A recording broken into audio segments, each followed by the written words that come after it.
زکوٰۃ اسلام کا جو معاشی سسٹم ہے اس کی بہتری کی ضمانت ہے۔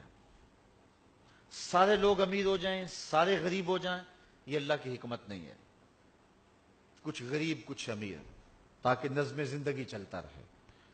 لیکن نظام زکوٰۃ اگر اچھی طرح سے قائم ہو جائے تو پھر غربت امارت تو اپنی جگہ پہ موجود رہیں گی، لیکن یہ نہیں ہوگا کہ ایک طرف امیر کا بگڑا ہوا بچہ گولڈن سیب کا ایک کونا کاٹ کے دوسرا حصہ کتے کے آگے پھینک رہا ہوگا، اور دوسری جانب بیوہ کا یتیم بچہ ہسپتال میں آخری سسکیاں لیتے ہوئے یہ کہہ رہا ہوگا، امی میرا جوس پینتے بڑا دل کرتا ہے، لیکن ماں اس کو کہہ رہی ہوگی نہیں بیٹا تمہارے لیے مناسب نہیں ہے، اور وہ آخری خواہش پوری کیے بغیر دم توڑ دے گا۔ اگر نظام زکوٰۃ ہم قائم کر دیتے ہیں تو پھر معاشرے کے اندر محرومیاں ختم ہو جائیں گی، اور یہ اسلام کا دیا ہوا نظام ہے۔ میں آپ کو یہ بات بتاؤں کہ اسلام میں دولت مندی کی نفی نہیں ہے، لیکن دولت قارون سے روکا گیا ہے، دولت عثمان کی ترغیب دی گئی۔ 3 نیتوں کے ساتھ رزق کمانا اور رزق بھی حلال ہو مشروع ہے۔ پہلی نیت، اپنے آپ کو سوال سے بچانا، تو مجھے مانگنا نہ پڑ جائے، کسی کے آگے ہاتھ نہ پھیلانا پڑ جائے۔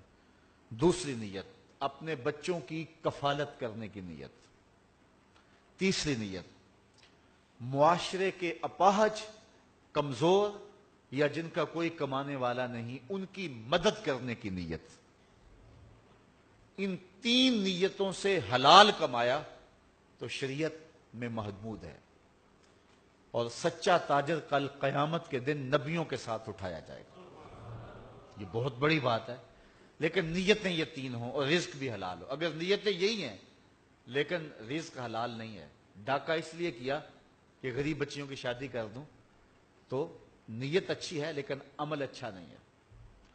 اچھا، رزق بالکل حلال ہے لیکن نیت ان تینوں کے ساتھ ایک یہ بھی آگئی، میں معاشرے میں نمایاں ہو جاؤں، میں رشتہ داروں میں اوپر چلا جاؤں، میں جو ہے وہ میرا ٹور ٹپا ہو، تو یہ مقاصد اگر آگئے تو رزق حلال بھی اس کے لیے محمود نہیں رہے گا۔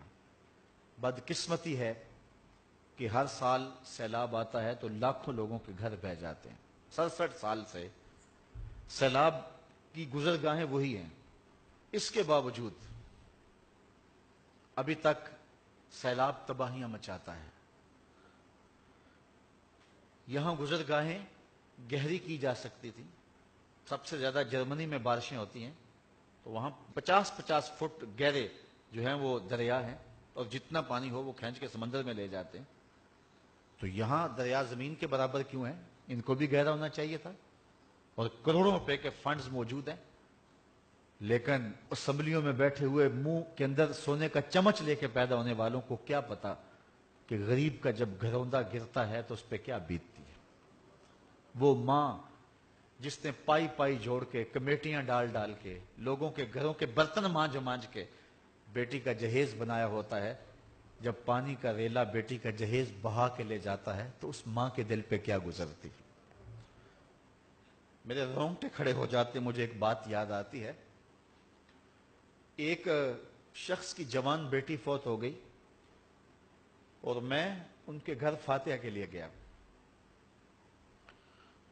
تو وہ خاتون بھی کہہ رہی تھی اور اس کا شوہر بھی کہہ رہا تھا،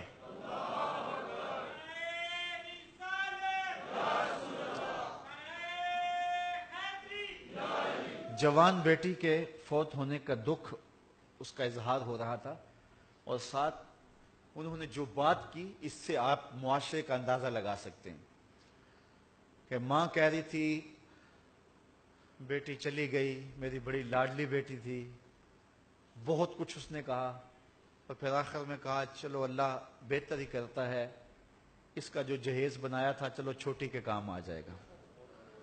تو مجھے بتائیں کہ یہ ہے معاشرے کی محرومیاں، جب وہ ڈور ڈنگر جو 5-5 سال سے پال کے جوان کیے ہوتے ہیں اور بوڑھے باپ کی آرزو ہوتی ہے ان کو بیچ کر کے ہم بیٹی کی شادی کر دیں گے، جب پانی میں بہ جاتے ہیں تو اس کیفیت کو وہ نہیں جان سکتے جو ایوانوں میں بیٹھے ہیں۔ سکھیے دیگل سکھیا سن کے اتنا خوش نہ ہوندا، دکھیے دیگل دکھیا سن کے ہنجو پر ہوندا۔ تو میاں صاحب فرماتے ہیں اصل یہ دکھیا ہی جان سکتا ہے کہ کیفیت کیا ہوتی ہے۔